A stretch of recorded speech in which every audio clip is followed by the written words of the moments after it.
Now, Carl Gustav Jung, one of the founding fathers of psychoanalysis, once called children the last savage tribe on earth. And I suppose over the centuries, the purpose of education has been to socialise those savages, to take the savage out of you and me.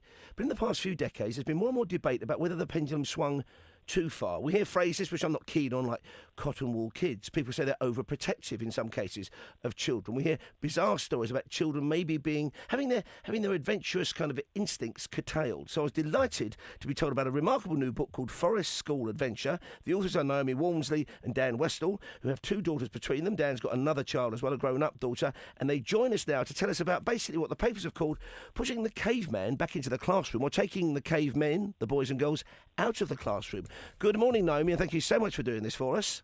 No problem at all. So tell us, please, about the situation, about the setup there. What lies behind the book Forest School Adventure?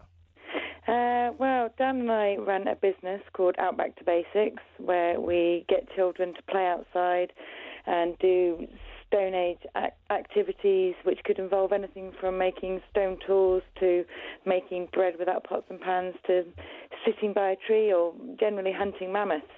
And we just wanted to write a book that enabled children to be able to take part in all of these activities, whether it's with their parents or with their siblings or their friends or on their own.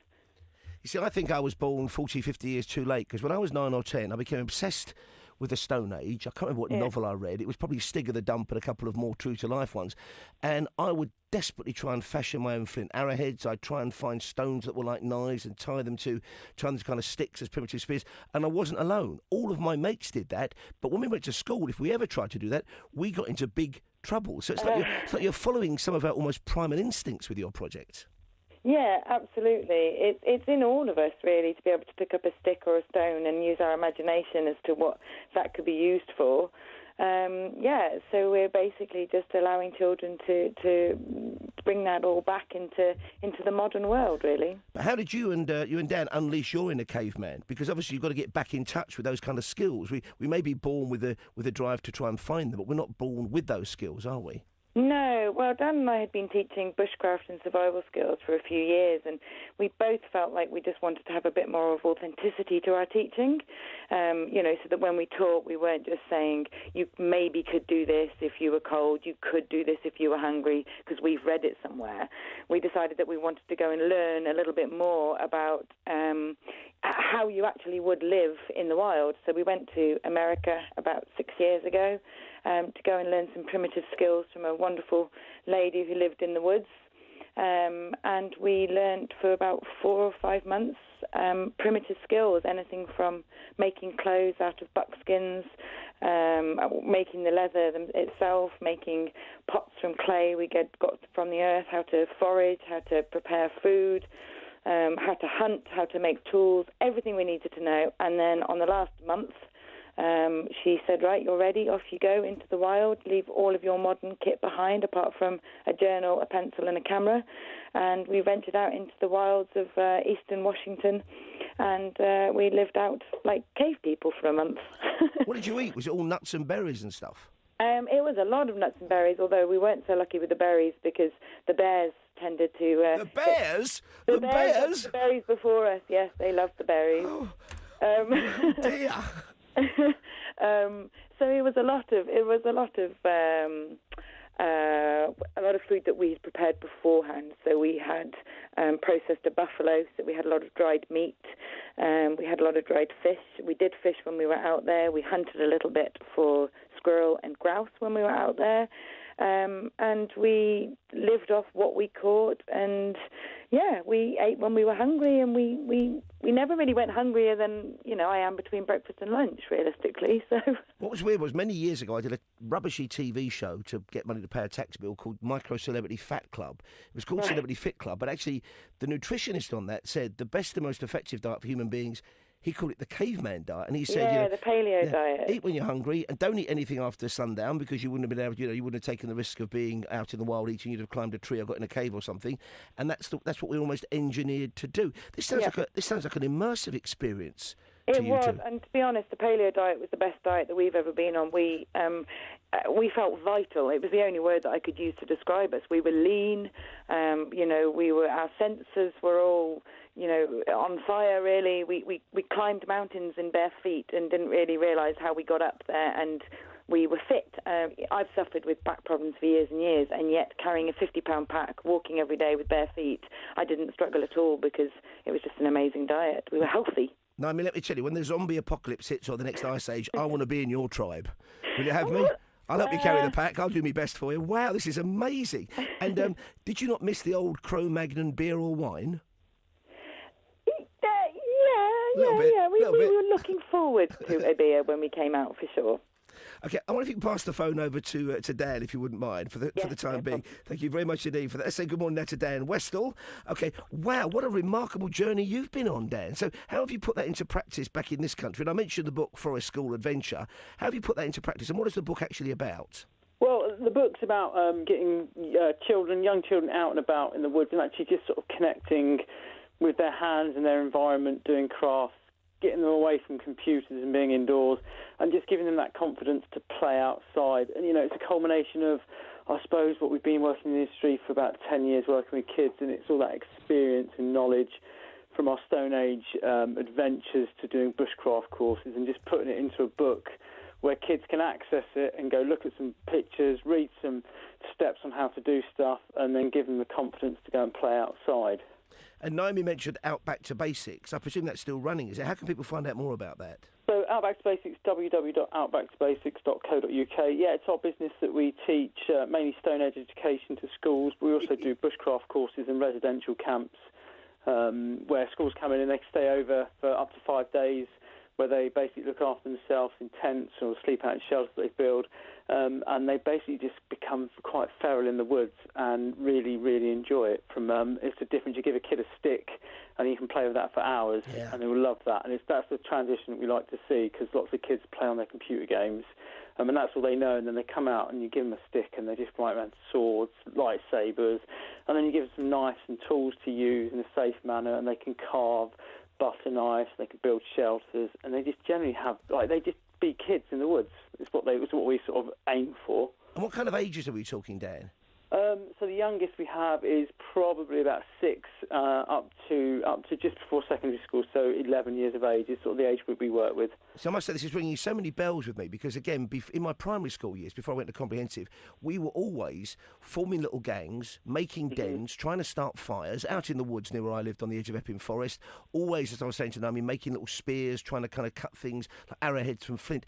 Is it something? But my little gang, my little tribe. In fact, we were called the Cave Bears, I think. Shows how the imagination runs right. But my little tribe was only boys. Do girls enjoy this as much, or am I being kind of Neanderthal sexist on that one? Oh, I don't think you're being Neanderthal sexist. Do you know what? Everyone loves being outside and playing, and it's great. I remember when I was a young kid, we had a couple of girls in our group. But, nowadays, lots of people want to do everything. The kids challenge each other. There's no sort of boundaries between male and females when you're out in the woods. And they egg each other on to do all sorts of different things. Equally, the girls like to make stone tools as much as the boys like to make bread on a fire. So it's all just there and very fun and lots of adventure for them. I mean, you're talking to me on the telephone, of course. You're going to hear this on the radio, I hope, when you listen again to it. But do you ever feel, you and Naomi, that you're a couple born out of your time? Would you have been happier, say, just before the last ice age? Well, it's a bit cold in the last ice age. Just before it, maybe, when the Sahara was still green. Well, you kind of, it's where we've lived it and experienced that side of it. You know how challenging and how tough our ancestors lived in that environment. Would I like to go back to it? I don't know. I'd like a fusion of the modern and the old. Where we can have hot running water, but also live in the traditional way of going hunting and gathering as well, and having that freedom. And what we had when we did the Stone Age stuff is that we had more time. We had more time to do stuff, to sit and craft, to go and hunt, where nowadays time is really, really precious.